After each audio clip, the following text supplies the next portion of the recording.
Red is a medical herbalist living in a quiet border town called Zoltan. The town lies far from major cities and trade routes, holds no military or political value, and rarely becomes involved in world affairs. Most people who pass through barely remember its name. Life in Zoltan is slow, peaceful, and uncomplicated, exactly the kind of place Red wants to disappear into. He spends his days gathering herbs, treating minor illnesses, and dreaming of opening a small apothecary where he can live a modest, uneventful life. In this world, every person is born with a divine blessing, a power granted by God that shapes their destiny and abilities. For adventurers and heroes, these blessings often define their worth. One day, a curious child in Zoltan asks Red what his divine blessing is. Red smiles gently and dodges the question, brushing it off as unimportant. The truth is, he doesn't want to talk about it, or about the life that blessing once forced him to live. Red's real name is Gideon Ragnarsson. Long ago, he was a skilled warrior and a member of the Heroes Party, the legendary group tasked with supporting the hero chosen to defeat the Demon Lord. That hero is Ruti Ragnarsson, Gideon's younger sister. Gideon fought alongside her from the beginning, protecting her and guiding her as an older brother would.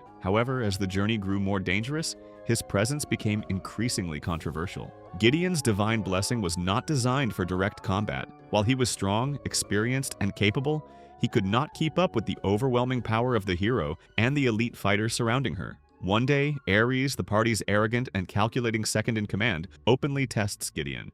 He orders him to destroy a powerful magical barrier using nothing but a bronze sword, an impossible task. When Gideon fails, Ares publicly humiliates him, calling him useless and accusing him of endangering the party. He claims that Ruti constantly has to protect Gideon and that his presence is a liability rather than a help. Though Ares is cruel, Gideon knows there is truth in his words. Watching his sister throw herself into danger to shield him fills Gideon with guilt. The thought that he might be the reason she hesitates, or worse, gets hurt, becomes unbearable. That night, Gideon makes a quiet decision. He leaves behind his weapons and equipment and tells the party he is heading out to scout the Demon Lord's forces. Instead, he walks away from everything, abandoning the role fate assigned him. He eventually reaches Zoltan and begins a new life under the name Red, determined to live as an ordinary man. That peaceful life is threatened when a dangerous owlbear appears near town. Albert, a confident B-rank adventurer, asks Red to help track it. Red refuses, fearing that drawing attention will expose his true identity. Soon after, a local boy named Tanta falls gravely ill with a rare fever that could leave him blind. The only cure requires extremely rare herbs that grow deep in the forest. Unable to stand by and do nothing, Red uses physical enhancement abilities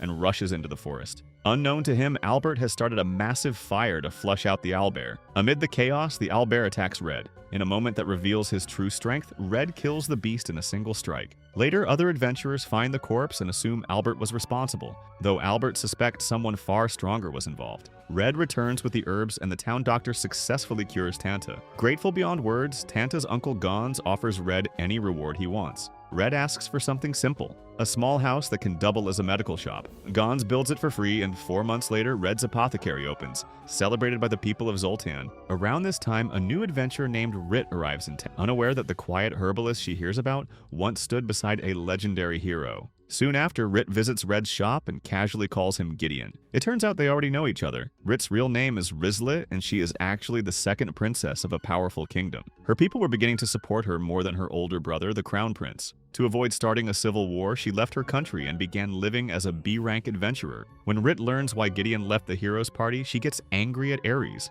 Gideon, however, says the party is doing fine without him, doesn't seem bitter about it. After calming down, they talk about their past adventures together. Back then, Rit's country was too proud to ask the Heroes Party for help, even when demon forces attacked. Rit was defeated, captured, and nearly killed until Gideon rescued her. Together, they fought a demon general until Ruti arrived and saved them. Afterward, Rit had to face the loss of her comrades for the first time and struggled to cope. Gideon reminded her that she needed to stay strong and act as a symbol of hope for her people.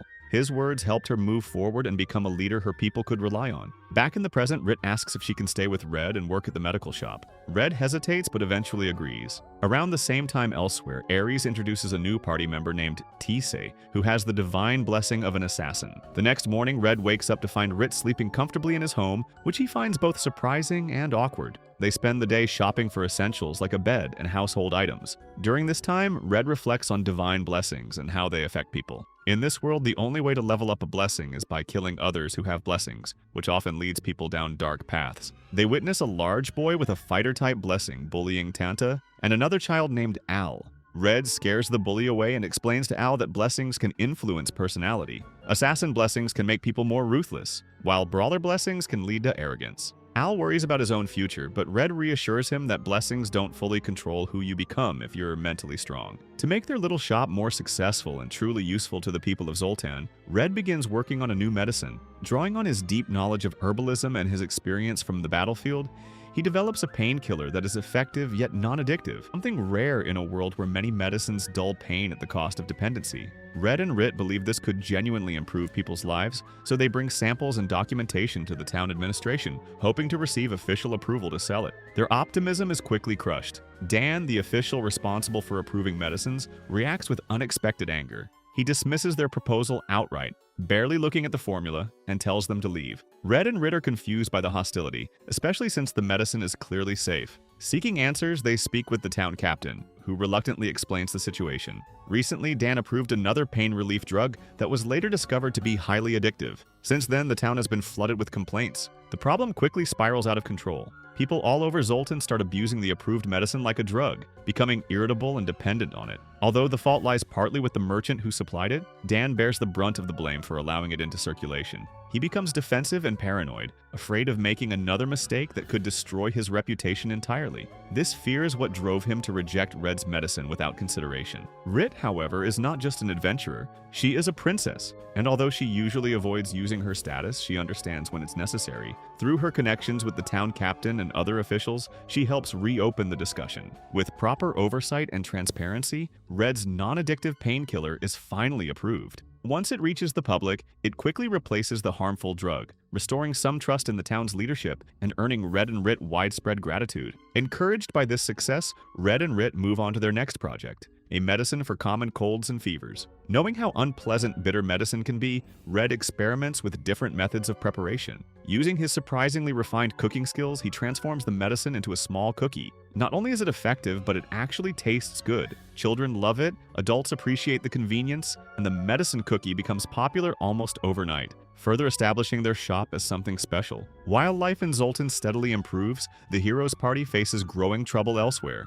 Deep in the desert, they search for one of the demon lord's powerful weapons. But negotiations with the local desert tribes keep falling apart. Cultural misunderstandings and poor diplomacy cause constant delays. Danan, the strongest fighter in the party, grows increasingly frustrated. He realizes that when Red was still with them, these kinds of problems never happened. Red had acted as a mediator, planner, and emotional anchor, roles no one noticed until they were gone. Angry at Ares for driving Red away, Danan confronts him. Ares argues that Red was weak and unnecessary, but Danan has had enough. Before the argument can escalate further, Ruti steps in. Calm but resolute, she gives Danan permission to leave the party temporarily and search for Red. Though she says little, it's clear that she too feels the absence of her brother more deeply than she admits. Back in Zoltan, Red wakes up to the now familiar peaceful morning view, sunlight through the window, the quiet hum of town life, and Rit moving about the shop. It's a life that feels almost unreal compared to his past. Later that day, Rit suddenly develops a strong craving for meat and rushes out to buy some. While she's gone, Albert arrives at the shop. His tone is aggressive, and he corners Red with pointed questions about the owlbear incident.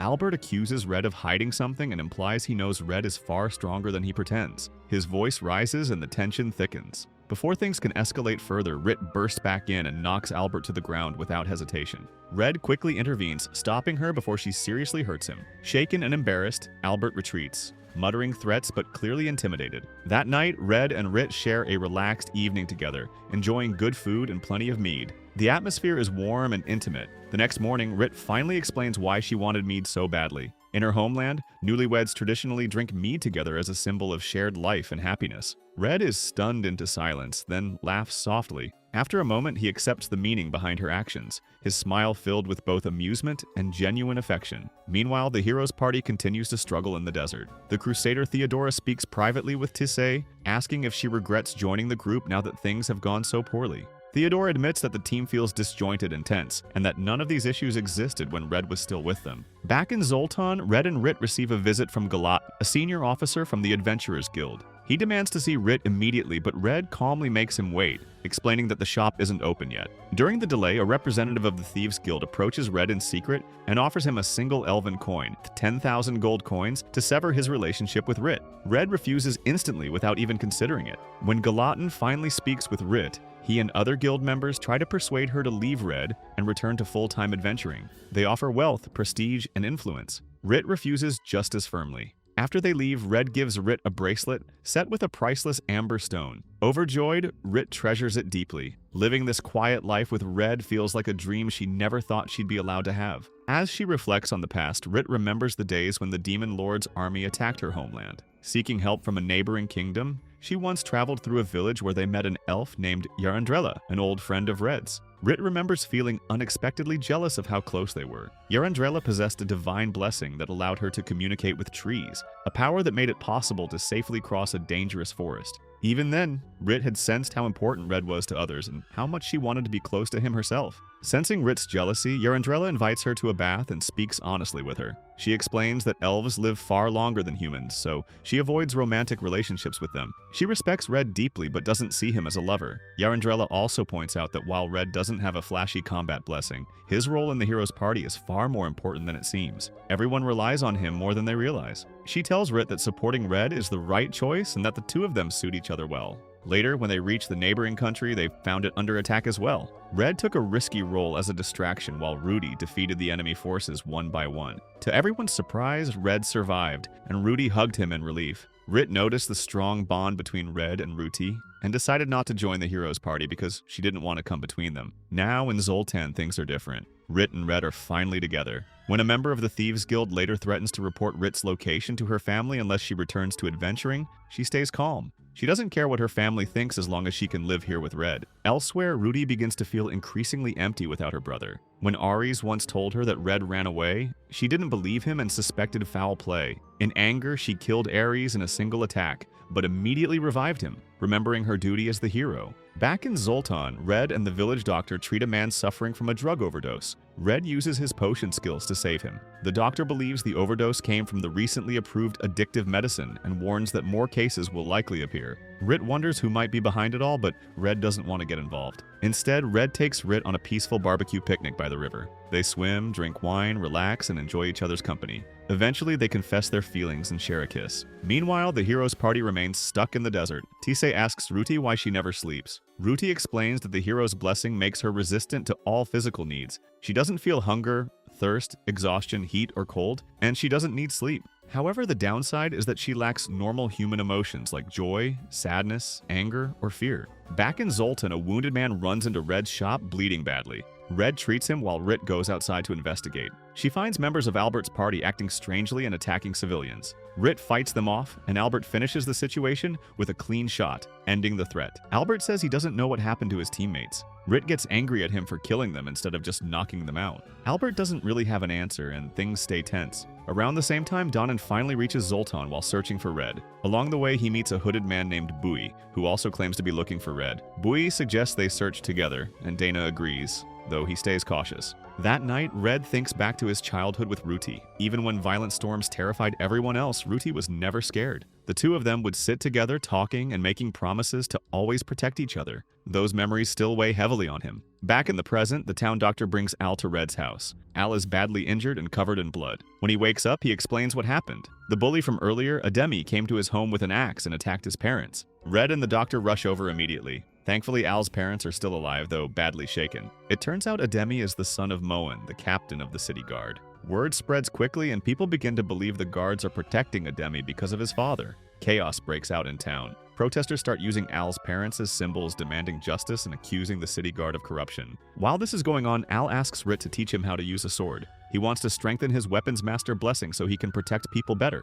Rit agrees and does her best to train him. Not long after, Gons arrives with bad news. The town guard has taken Tanta away. Rit uses her status and connections to arrange a meeting with Moen, Ademi's father. During the meeting, Moen insists his son couldn't have been the attacker. Ademi has a brawler-type blessing, which focuses on fists, not weapons like axes. Tanta also speaks up, saying that Ademi once apologized to him for bullying. He said his blessing was affecting his personality, but he was trying to become better and planned to join the city guard someday. After the children leave, Red quietly considers another possibility. Ademi may have been influenced by the new drug circulating in town. Moen takes offense at the idea and shuts the conversation down immediately. Later, Al is sitting in the medical shop when a stranger comes in. Nothing seems strange at first. Much later, Red returns and they train together for a bit. Al then mentions that the stranger gave him a sword with a red blade. At the same time, Rit goes after suspected drug dealers at Moen's request. Unfortunately, she walks straight into a trap and is surrounded. Just as things start to look bad, Danon arrives and saves her.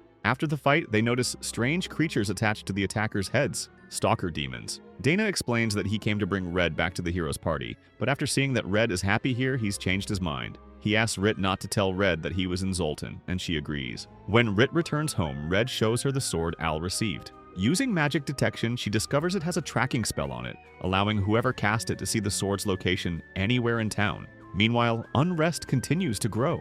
People protest the rising violence and demand that Ademi and others involved be punished. Far away, Ruti and the hero's party finally reach their destination and face an enormous and extremely powerful demon. The fight is brutal. Ares nearly gets killed, but Ruti saves him at the last second, reminding him of how she used to save Red. Ares feels embarrassed. After defeating the demon, they discover the former demon lord's special weapon, a massive airship that allows fast travel anywhere. Tisei asks Ruti if she wants to use it to find her brother, but Ruti refuses. She says she must continue fulfilling her duty as the hero. Back in Zoltan, Red and Rit buy a double bed and quietly enjoy the comfort of sleeping together. Not long after, some thugs ambush what they think is Al, using the tracking spell on the sword. Instead, they find Rit holding it. She knocks them all out and then defeats an axe demon that appears soon after. Meanwhile, Al is back at the medical shop when members of the Thieves Guild kidnap him. They take him to their leader, an orc named Big Hawk.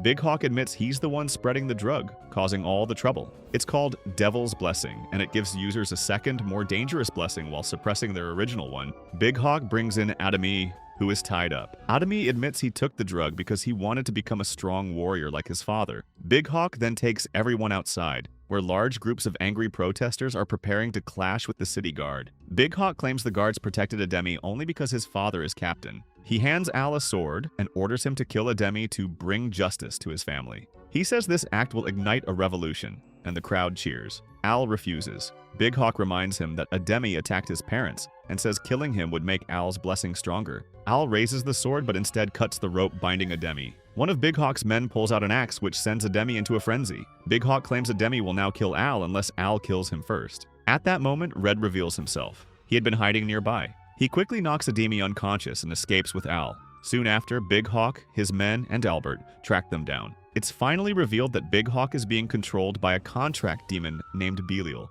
the real force behind the drugs, the violence, and the chaos spreading through Zoltan. Albert has also become obsessed with the idea of joining the hero's party. Wanting more power, he makes his own contract with the demon Belial. When he attacks Red, it doesn't go the way he expects. It easily cuts off Albert's hand and stops him. Soon after, the town guard arrives and arrests everyone involved. Meanwhile, Al and Ademi go to the protesters and explain the truth about Big Hawk, the drugs, and how everything was manipulated. Al publicly forgives Ademi, which calms the crowd. With no reason left to fight, the protesters peacefully return home. Later, Red and Rit relax together in a hot bath. Rit asks him if he would rather go back to Ruti and return to being a hero. Red answers honestly that living here with her is all he ever wanted. Elsewhere in prison, Bowie visits Big Hawk. The demon inside Big Hawk, Belial, immediately recognizes Bowie as Shisandan, a demon general who was supposed to have been killed by Ruti. Belial abandons his contract with Big Hawk and moves on to Albert instead, forcing Albert into a new contract. Together they head toward Ruti, but she immediately draws her sword when she senses them. Back in Zoltan, Al joins a group of D-rank adventurers and leaves town to begin his own small adventures. Around the same time, Ruti and Tisei leave the rest of the hero's party behind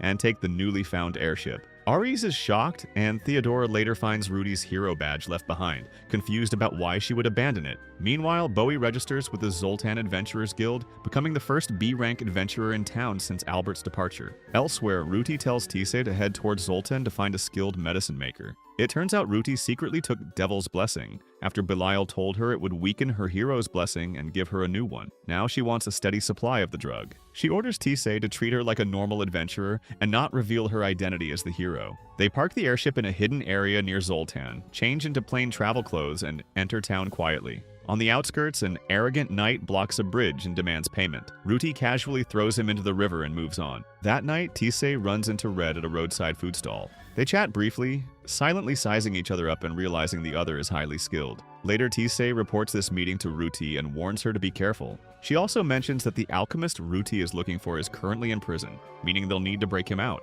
Ruti prepares for the prison break while imagining advice Red once gave her. At the same time, Red and Rit are asked by a fairy dragon to help heal a water archfey suffering from a curse that's draining her spiritual energy. Red gives her medicine to counter the effect. That night, Ruti and Tisa break into the prison and rescue Godwin, the alchemist who created the drugs for Big Hawk. Godwin is weak and needs medicine, so they go to the nearest medical shop, Red's shop. There, Ruti finally reunites with Red and hugs him tightly. Red explains why he left the hero's party, and Ruti doesn't blame him at all. She knows Ares was the real problem. Ruti asks Red to rejoin the party, but Red gently refuses, saying there's someone here he needs to stay with. Instead, Ruti decides to move to Zoltan herself. Red and Rit are shocked at first, but eventually accept her decision. Back at her hotel, Ruti suddenly feels weak. She realizes this is likely because she's acting against her hero's blessing. To suppress it further, she drinks more of the drug. Later, Godwin explains that he'll need a proper workshop to continue producing medicine. Ruti and Tisa head out to search for old elven ruins near Zoltan that might work as a base.